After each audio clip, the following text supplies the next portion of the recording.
Okay. இப்போ இந்த if கண்டிஷன்னா என்னன்னு புரிஞ்சிருக்கும்னு நினைக்கிறேன். ப்ராக்டிக்கலாக நம்ம பார்க்கும்போது ரொம்ப நல்லாவே நமக்கு புரியும். ஸோ இஃப் கண்டிஷன் எப்படின்னு பார்த்தோம். இஃப் எல்ஸ்னு ஒரு ஸ்டேட்மெண்ட் இருக்கு. இது என்னன்னா, இப்போ இதே ப்ரோக்ராமை லெஸ் தேன் 10,000 இருந்தால் 0%, அப்படி இல்லைன்னா 10% அப்படின்னு சொல்கிறோன்னு வச்சுக்கோங்களேன். அப்போ என்ன பண்ணலாம், இஃப் கண்டிஷன், இந்த கண்டிஷன் ஓகேனா ஒரு வேலை, அப்படி இல்லை அப்படின்னா இன்னொரு வேலை, இந்த மாதிரி சொல்லணும். இப்போ இதே ப்ரோக்ராமை நான் இப்படி மாற்றி காட்டுறேன் பாருங்க.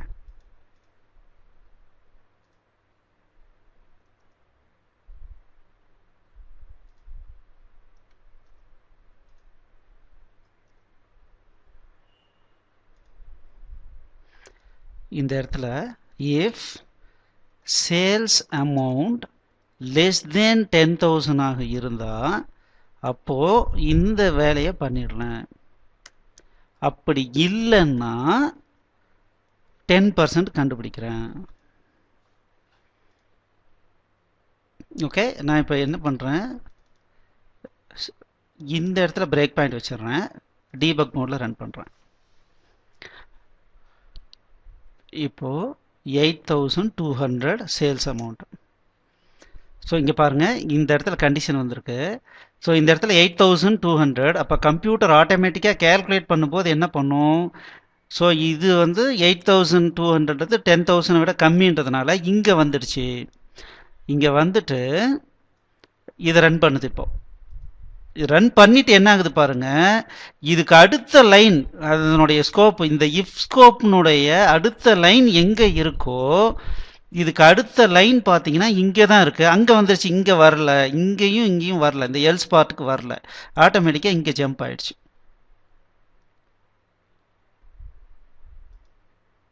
அவ்வளோதான். இப்போ பாருங்கள் 0 அமௌண்ட்னு வந்துருச்சு.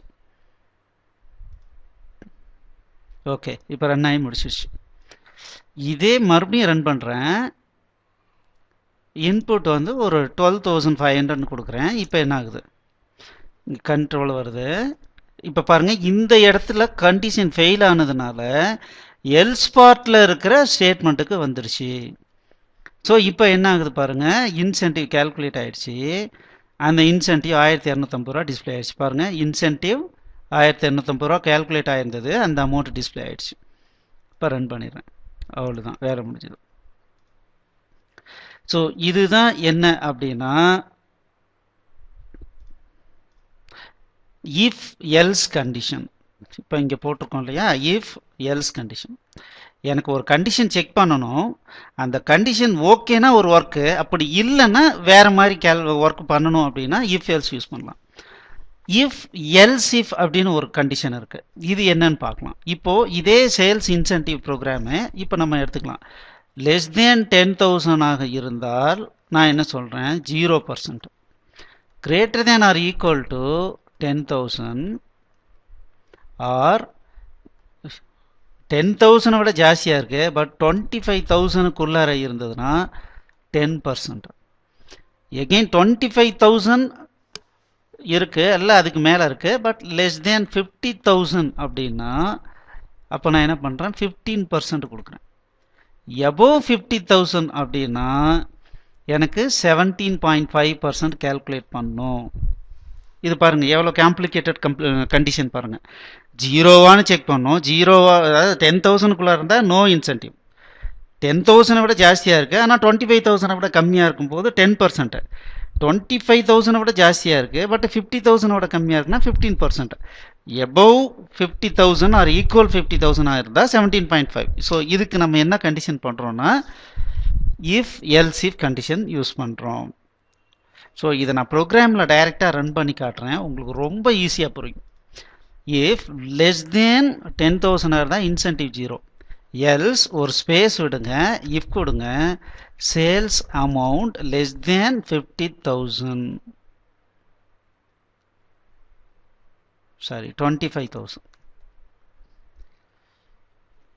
ஸோ அப்போ 10,000 விட ஜாஸ்தியாக இருந்தது அல்லது ஈக்குவலாக இருந்ததுன்னா அப்போ கண்டிப்பாக கண்ட்ரோல் இங்கே வரும், இங்கே வந்து செக் பண்ணி இங்கே கேல்குலேட் பண்ணிடும். அப்படியும் இல்லையா, if else if sales amount is less than 50,000 ஆக இருந்தால் நான் என்ன பண்ணுறேன், 15% கேல்குலேட் பண்ணுறேன்.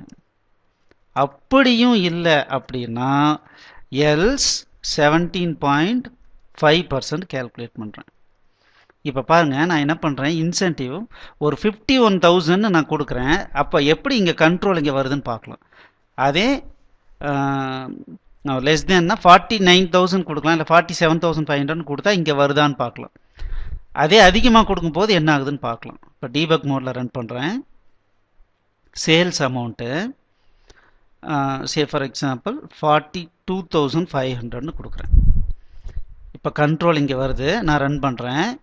இந்த கண்டிஷன் ஃபெயில் ஆயிடுச்சு. இங்கே எல்ஸ் இஃப் இருக்கிறதுனால ஆட்டோமேட்டிக்காக இந்த இடத்துல வந்து செக் பண்ணுது, இந்த கண்டிஷனாவது ஓகேவான்னு செக் பண்ணுது. இப்போ சேல்ஸ் அமௌண்ட் எவ்வளோ இருக்குது, 42,000. ஆனால் இங்கே 25,000 கம்மியான்னு செக் பண்ணணும். ஸோ இப்போ ஆட்டோமேட்டிக்காக இந்த கண்டிஷன் என்ன ஆகும், ஃபெயில் ஆகும். அப்போ இந்த இடத்துக்கு வருது. இப்போது 42,500ன்றது 50,000ஓட கம்மியானு செக் பண்ண வந்திருக்கு. இப்போ என்ன ஆயிடுச்சு, அது ஓகே ஆனதுனால இந்த ஸ்டேட்மெண்ட் இப்போ ரன் ஆகுது. இப்போது இங்கே வரும். ஸோ இப்படி வரும்போது கேல்குலேட் ஆகிட்டு இப்போ அமௌண்ட்டை டிஸ்பிளே பண்ண போகிறோம். பாருங்கள், 6,375 வந்துடுச்சு. இப்போ நான் ரன் பண்ணிடுறேன். இன்னொரு முறை நான் ரன் பண்ணுறேன். இந்த டைமு 51,500 கொடுக்குறேன், 51,400 கொடுக்குறேன். இப்போ என்ன ஆகுதுன்னு பாருங்கள். ஃபர்ஸ்ட் கண்டிஷன் செக் பண்ணுது, ஃபெயில் ஆயிடுச்சு. ரெண்டாவது கண்டிஷன் செக் பண்ணுது, ஃபெயில் ஆயிடுச்சு. மூணாவது கண்டிஷனும் ஃபெயில் ஆயிடுச்சு. அப்போ எல்ஸ் வந்ததுனால ஆட்டோமேட்டிக்காக என்ன ஆகுது, 17.5 கேல்குலேட் பண்ணுது. அப்போ டிஸ்பிளே பண்ணும்போது 8,995 டிஸ்பிளே ஆகுது. அவ்வளோதான்.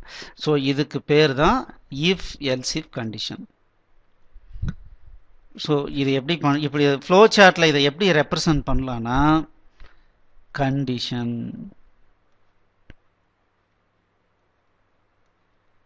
கண்டிஷன் 1 செக் பண்ணுறோம். எஸ்ஸாக இருந்தால் இதை பண்ணுறோம். நோவாக இருந்ததுன்னா again I check another condition. இங்கே ஒரு கண்டிஷன் செக் பண்ணுறேன். இங்கே எஸ்ஸாக இருந்தால் அதுக்குண்டான கேல்குலேஷன். அதுலேயும் நோவாக இருந்தால் எகெயின் இன்னொரு கண்டிஷன். அதில் எஸ்ஸாக இருந்தால் இன்னொரு இது. ஸோ இது எதில் பண்ணினாலும் ஸோ அல்டிமேட்டாக நம்ம எங்கே வரோம் அப்படின்னா இங்கே வந்துடுறோம். ஸோ இது ஓகேனா நெக்ஸ்ட் லைனுக்கு வந்துடுறோம், இது ஓகேனா நெக்ஸ்ட் லைனுக்கு வந்துடுறோம், இது ஓகேனா நெக்ஸ்ட் லைனுக்கு வந்துடுறோம். இங்கே இருக்கிற ஸ்டேட்மெண்ட் ரன் பண்ணுறோம். ஸோ இதுதான் இதனுடைய ஃப்ளோ சார்ட் ரெப்ரசன்டேஷன். இது உங்களுக்கு ஈஸியாக புரியும்னு நினைக்கிறேன். ஸோ அதுதான் if condition. So program to calculate incentive பார்த்தோம். ஜஸ்ட் 10% கண்டுபிடிக்கிறதுக்கு எப்படி பண்ணுறதுன்னு பார்த்தோம். அதுக்கப்புறம் டிஃப்ரெண்ட் ரேஞ்ச் ஆஃப் சேல்ஸை பேஸ் பண்ணி பார்த்தோம். இப்போது calculate the sales price based on the grade of the product. இப்போ என்ன செக் பண்ணுறோம் அப்படின்னா ரொம்ப சிம்பிள். இப்போ ஒரு கண்டிஷன், இப்போ ஒரு பிஸ்னஸ் ரூல் என்னன்னா, ஒரு ப்ராடக்ட்னுடைய கிரேட் என்னன்னு செக் பண்ணுறோம். சேல்ஸ் ப்ரைஸ் எனக்கு என்னன்னா பேசிக் சேல்ஸ் ப்ரைஸ்னு ஒன்று இருக்கு.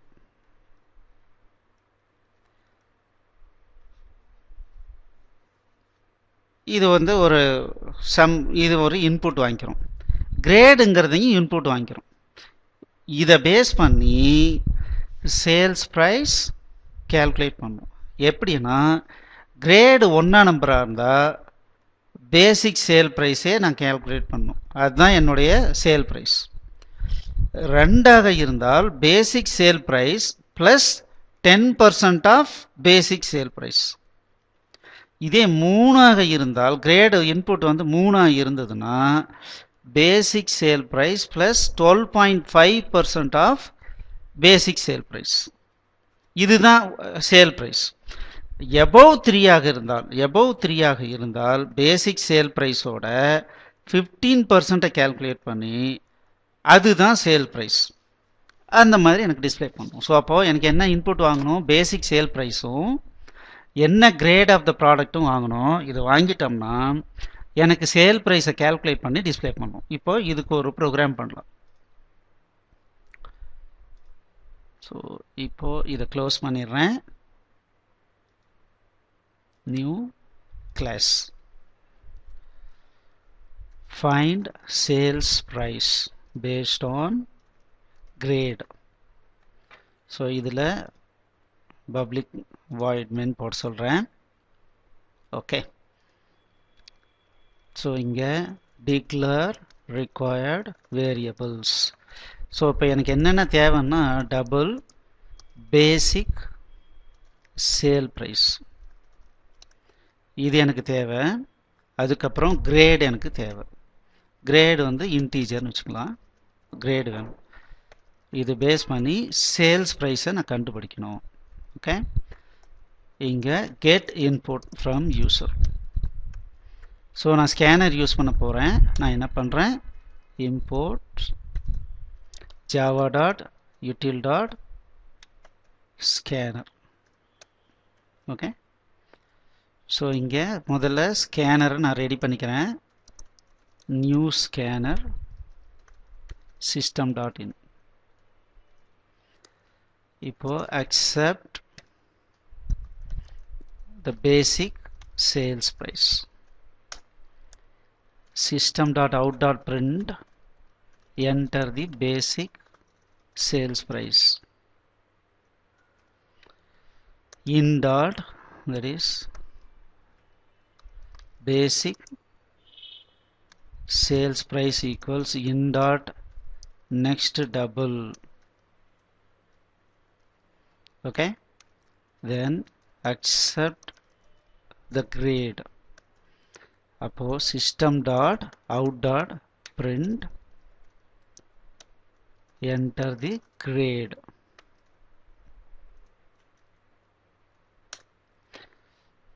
So grade equals in dot next int. Okay, இப்போ if grade less than or equal to 1 ஆக இருந்தால், ஏன்னா ஒருவேளை ஜீரோவும் என்ட்ரி போடலாம் இல்லையா, அப்போ less than or equal to 1 ஆக இருந்தால் sales price equals basic sales price. Else if grade less than grade equals to 2 ஆக இருந்ததுன்னா basic sale price plus basic sale price multiplied by என்ன percentage 10%. so 0.1 போட்டுக்கிறேன். else if grade equals 3 ஆக இருந்தால் அப்ப என்ன பண்றோம் 12.5% 0.125%. அப்படி இல்லைனா 3 and above 3 ஆக இருந்தால் 15% 0.15%. அப்போ calculation முடிஞ்சது. system dot out dot print f printf sales price is percentage 0.2f comma sales price. Okay, இப்போ நான் debug மோட்ல ரன் பண்றேன். பேசிக் சேல் ப்ரைஸ் 750 ரூபான்னு வைக்கிறேன். கிரேடு 1ன்னு வைக்கிறேன். அப்போ சேல்ஸ் ப்ரைஸ் பாருங்கள் 750 ரூபானே வந்துருச்சு. எகெயின் ரன் பண்ணுறேன். பேசிக் சேல் ப்ரைஸு அதே 750 ரூபா, கிரேடு 2ன்னு கொடுக்குறேன். அப்போது பாருங்கள் இதில் 10% எவ்வளோ 75 ரூபா. அப்போது 825 ரூபா வந்துருச்சு. கரெக்டாக இருக்குது. மறுபடியும் ரன் பண்ணுறேன். பேசிக் சேல் ப்ரைஸ் என்ன அதே 750 ரூபா, கிரேடு 3ன்னு இருக்குது. அப்போது 12.5க்கு இவ்வளோ வருது. எகெயின் ரன் பண்ணுறேன். 750 ரூபா, கிரேடு 5ன்னு கொடுக்குறேன். 15% ஆட் ஆகுது. ஸோ 862.5 வந்து வருது. ஸோ இதுதான் நம்மளுடைய ப்ரோக்ராம். ஸோ இது புரியுதுங்களா? இதுதான் இஃப் எல்ஸ் இஃப். இது ஓகேன்னா எனக்கு இது கேல்குலேட் பண்ணும். அப்படி இல்லைன்னா இதுவாக இருக்கான்னு செக் பண்ணுறேன். இது இருந்ததுன்னா இதை பண்ணுறேன். ஸோ இதில் எந்த ஸ்டேட்மெண்ட்டை சக்ஸஸ்ஃபுல்லாக ரன் பண்ணாலும் இதுக்கு அடுத்தது எங்கே வரும்னா இங்கே வருது. ஏன்னா இது எல்லாமே சேர்ந்து நமக்கு ஒரே ஸ்டேட்மெண்ட் மாதிரி தான். இதில் எந்த பார்ட்டுக்கு போனாலும் அதுக்கு அடுத்தது என்ன ஆகும், ஆட்டோமேட்டிக்காக இங்கே ஜம்ப் ஆகிடும். இதுக்கு அடுத்த லைனுக்கெலாம் வராது. இது ரொம்ப இம்பார்ட்டண்ட், நீங்கள் இதை புரிஞ்சுக்கணும். ஸோ இப்போ இஃப் எல்ஸ் இஃபை பொறுத்த வரைக்கும் ஒரு முக்கியமான ஒரு விஷயத்தை நான் சொல்லிடுறேன். இது உங்களுக்கு புரிஞ்சிருக்கும். இப்போ கண்டிஷன் பார்த்தீங்கன்னா எப்படின்னா, இஃப் ஒரு கண்டிஷன் அதுக்கு பக்கத்தில் ஸ்டேட்மெண்ட்னு கொடுக்கும். இந்த ஸ்டேட்மெண்ட் அப்படிங்கிறது என்னவா இருக்கலாம்னா, it may be a single line statement. இது வரைக்கும் நம்ம பார்த்தது பார்த்தீங்கன்னா சிங்கிள் லைன் ஸ்டேட்மெண்ட்ஸ். அப்படி இல்லைன்னா கோட் பிளாக்.